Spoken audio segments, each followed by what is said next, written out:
নির্লজ্জ বেহায়া কতগুলো পোলাপান আছে, তাদের মধ্যে একজন জুনিয়র সাকিব, যার গোপনাঙ্গ কেটে দিয়েছে তার স্ত্রী। কেন কাটবে না?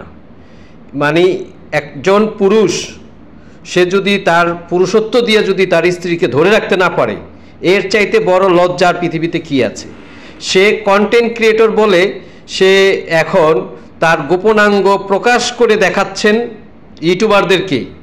এই সমস্ত কন্টেন্ট দিয়েও তিনি টাকা ইনকাম করতেছেন।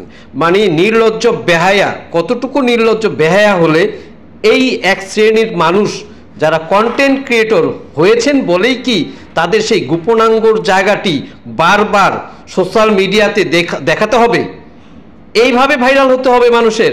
নির্লজ্জ বেহায়া একজন পুরুষ, তার নাম হচ্ছে জুনিয়র সাকিব।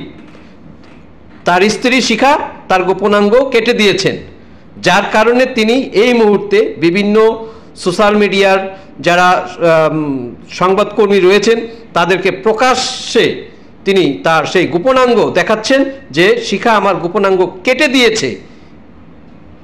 আর কন্টেন্ট ক্রিয়েটররা কি করতেছে?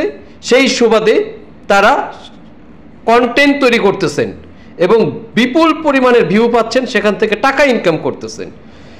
একজন পুরুষের গোপনাঙ্গ কেটে দিয়েছে, যেখানে লজ্জায় তিনি সোশ্যাল মিডিয়াতে আসার কথা না, সেখানে তিনি সোশ্যাল মিডিয়াতে এসে তার গোপনাঙ্গ প্রকাশ করছেন।